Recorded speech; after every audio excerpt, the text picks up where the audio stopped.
Peace, what's going down? It's DJ Pain1 for BeatStars.com, and today we have a special guest and the rare privilege of speaking to a platinum producer who's doing big things in the industry, but who's also very active and one of the many top-selling producers on the BeatStars platform. His name is DreamLife. We're live from some foreign remote location. What's going down, sir? Hey, Pain. What's good? Good to see you, man. Yeah, I'm happy to do this interview, bro. It's been a while, man. We caught up with each other at the A3C BeatStars workshops that we did. And actually, we spent a lot of time together, had a lot of conversations. And one of the conversations was, I think, looking around at the table at all these other guys that are really killing it on the internet. We started to notice how young they are.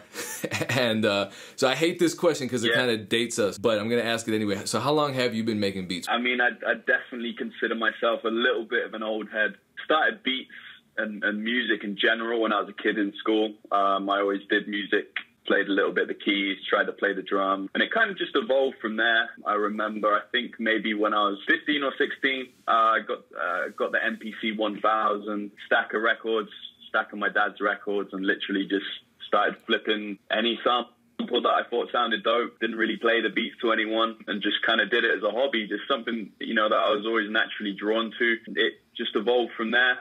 Later on, I went to college and studied audio engineering.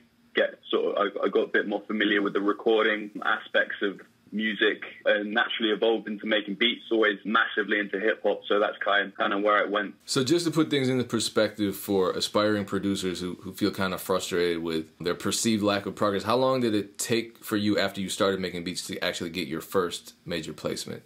Yeah, about 12 years, you know, and that was 12 years of just sort of making beats and being in the lab and working on my craft. When I did start in the UK, I did work with a few sort of well-known rappers in London, but it wasn't really paid work. You know, they weren't selling a lot of records around that time for that type of hip-hop I was doing.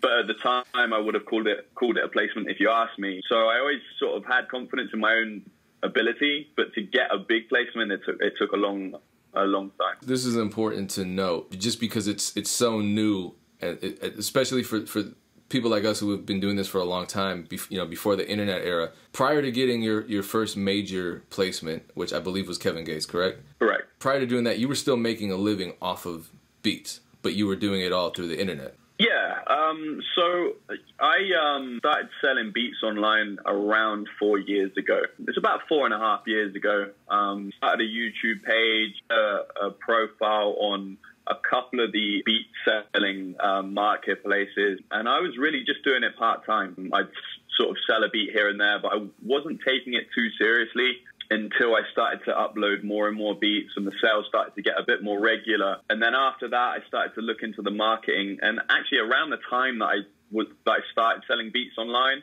I was still working a 9 to 5 sales job. So in my free time, you know, I'd literally just be making beats, trying to upload beats. But I really didn't have any time to study marketing and study what other beat makers were making. So, yeah, I wasn't making a ton of sales. I was just sort of making sure that my catalog got up there. And to be honest, I was just doing it more for fun than anything else, just as sort of a hobby, and it developed into something else and kind of took on a life of its own. So here's a follow-up question to that. There are a lot of producers now who are also getting frustrated about their internet sales, and say a producer has just started, say they just signed up for the BeatStars platform, for example.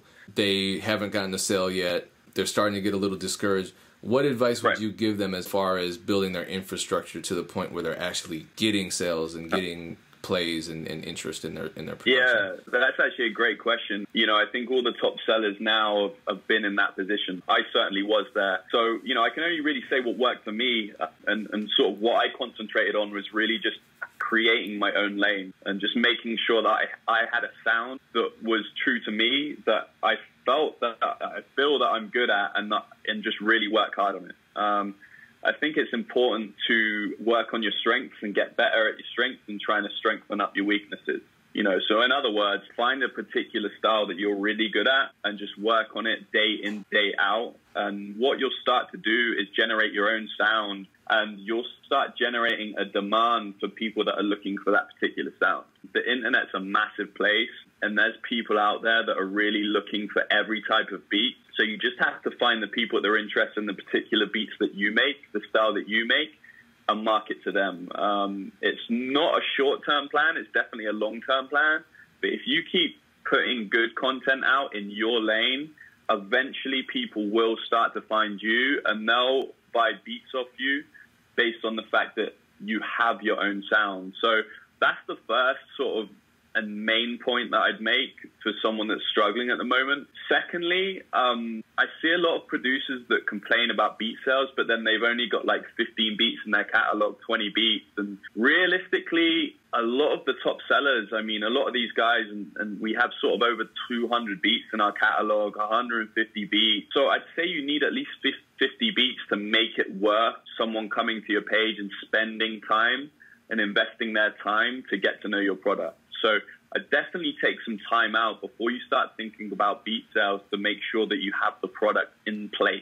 And then third, and this is something that's always been a sort of a big one for me, is like, you got to realize that everything is not for everyone. So don't focus on the people that don't like your music. Focus on the people that do like your music. You know, not everyone's going to like your beat. You're going to get a lot of criticism. When you put art out there in general into the world, you're asking for criticism. And that's just part of the game. But you got to realize that there will be people that like your music as well. So focus on the positive rather than the negative, and don't sit on beats. Don't have 100 beats, 200 beats on your hard drive, because if they don't come out, it's like you never made them. You know, so put your music out there, let the world judge, and just make sure you got enough content out there. That would be my main three sort of pieces of advice for starting out. So let's backtrack for a second. You said you started selling beats online about 4.5 years ago. Was that before or after the type beats method for labeling beats became the dominant strategy? I think it was pretty much around the same time. When I did start uploading beats to YouTube, there were definitely other people marketing type beats. It's hard for me to say how much before that, but I was definitely there, you know, when YouTube started getting popular. I uploaded a lot of type beats in my time, and it's kind of taken off, and it's kind of like its own little subgenre now, which I'm sure we'll get onto. But it was around the same time, I'd probably say. Yeah, I remember we were all in a room, a lot of producers in a room sometime during A3C. I don't want to misquote the person because I don't remember who said it. It was you were there, the Crates, DG, some other people were there, B Demons, Boundless maybe. Somebody mentioned that they thought pretty much every producer hated making type beats just because it feels like you're pigeonholing yourself, but right. It's also really effective. So what is your opinion on how to utilize type beats while still maintaining your creativity? Great. Yeah, I like this question because I really believe that out there, and especially in the industry and in certain parts online, there's a misconception in regards to what a type beat actually is. I've heard a lot of people say, "Oh, don't send me any type beat." I read that today, actually. Yeah, which I think does show a bit of a misconception in what people think that a type beat may be. So let's use Drake type beat for the example. So when DreamLife myself makes a Drake type beat, it's not me going to his catalog, listening to what he's already done and trying to remake something in that sound or that vibe. Basically what it is if Drake was going to walk in my studio door right now and I had to play him a beat, what would I play? That's what I do when I make a Drake type beat. It's still my sound. It's still going to be something that's 100% me, an original. In my case, I'm marketing it towards people that would potentially be interested in the same types of beats that Drake raps on. So it's still 100% original. We're not out here copying other producers. So I think that's one of the misconceptions. I even heard someone get mixed up between a beat remake and a type beat. You can't blame people for not knowing because, the information is not readily available. And if you just started looking for beats online, you might not know. But just from my perspective, to clarify, any beat that I make, I try to make it original. And when I put a type beat next to it, is because I'd like to market it towards people that like that sound. That's all it is, really. It's taken a life of its own, and it's gotten to be this really deep subject, but I really just think it's a marketing strategy. And that's all it really is. I want to pick up on something that you said about the industry having a misconception about type beats and internet producers. I feel like that distinction between the industry on the one hand and the internet on the other hand is really being blurred now, especially, talking to you, there's a Kevin Gates plaque in the background, and here we are talking about you selling beats online.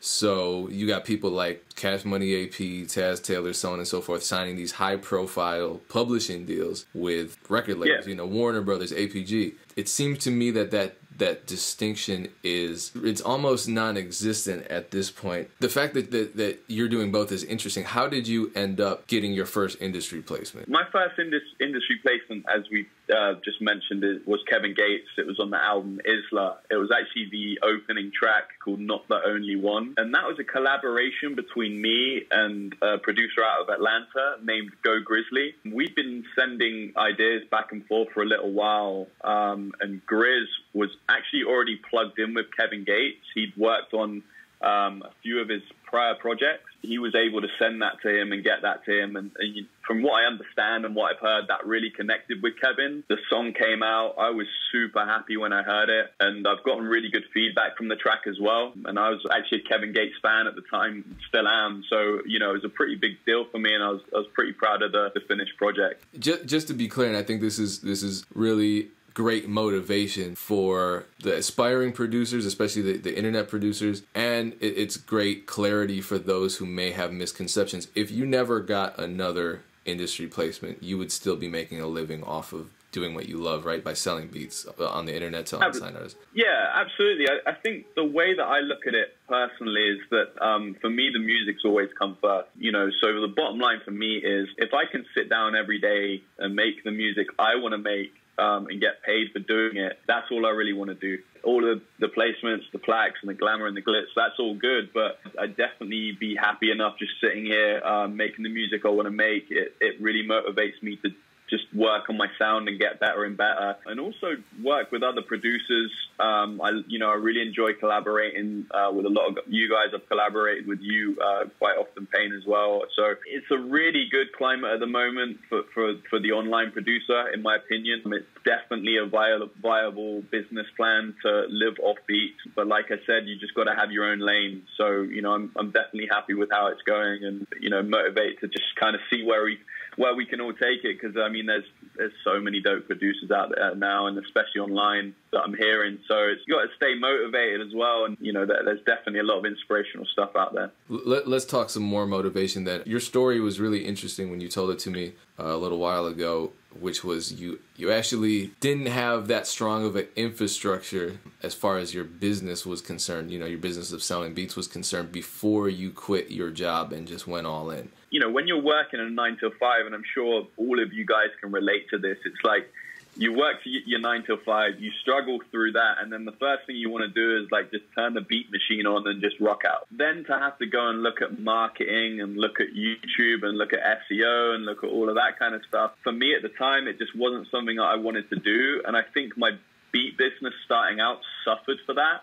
If I could go back and sort of start again from when I started selling beats online, I definitely would have put more time into looking at marketing techniques, how to sell beats, rather than just focusing solely on the beat. So when I quit my 9 to 5, you know, like I mentioned when we spoke about it, I really wasn't in a good place financially. I didn't have much money to live off, and it was actually a massive risk for me. At the time, it was kind of one of those where I was like, okay, well, shit, am I actually going to do this, or am I just going to stay working this 9 till 5, like plodding along? So I just had enough one day, and I'm sure, you know, we've all been there.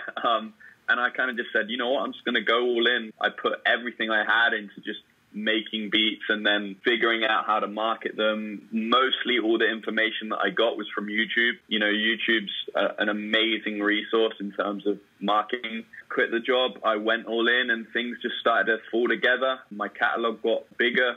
I probably only had 30, 40 beats when I quit my job, and so it allowed me to work on it in a lot more detail. And I just went all in. So you learned a lot of marketing techniques watching YouTube videos. What's one marketing tactic that you can say is probably one of the most effective as far as what you learned to do? Well, it's funny because I'm going to say that at the time it was typed beats. Looking at that and going and sort of figuring out type beats that people hadn't already used and that weren't super saturated, that was definitely something that helped me. I looked at type beats where someone might search for that, but you maybe only get 15 to 20 searches for that a day. But because it's so niche, when someone does search for it and it's in exactly that sound, then they're probably going to want to know more about you. So I'd say that was the first thing. It's a little bit more difficult to do that now because YouTube's a lot more saturated.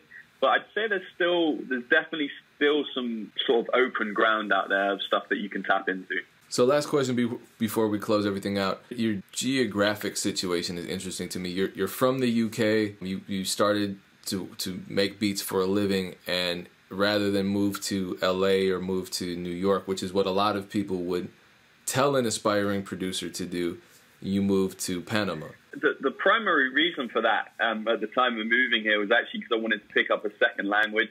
I wanted to learn Spanish, so I came over here and took lessons and picked up the language, ended up meeting my wife out here, and I'm still out here. So that was kind of the main reason. But, you know, something that made it all possible was the fact that I was selling beats online, that I can be here in Panama and still marketing my beats to people. You know, I have clients in Japan, China, Korea, Russia, all over Europe, and obviously the States. So the fact that I can be in one place here, which, you know, is a pretty remote place. I mean, it's, you know, 5 hours away from the States, but the fact that I can be here and still market it worldwide is definitely something kind of amazing when you think about it. So all these artists from across the world and all these producers from across the world that want to get in contact with you, get your beats, download your sound kits, download your sample packs, how do they do that? For producers, I have a website called thesamplelab.com. I just released my first product a little while ago. It's mainly all live, analog recorded samples. It's really sort of soulful stuff, a lot of jazz in there, nice stuff to flip. So yeah, you guys can check that out.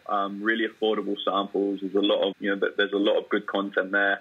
And artists, my website is www.DreamLifeBeats.com. You can check my catalog out there. There's probably more than 150 beats up. Beats with hooks, a lot of hip-hop stuff again. And also, I think the best way to connect with me personally is on IG, Instagram, @DreamLifeBeats. And hit me up, DM me, connect with me, let's sort of move forward. Yeah, don't be afraid to reach out. Cool, man. And I could definitely co-sign the sample kits. I've been making beats with them lately. Appreciate you sitting down and taking the time to share your wisdom and experiences with us here on the worldwide internet producer community. So appreciate that. Much continued success to you, man. Thank you. Thank you, Ben. I appreciate it.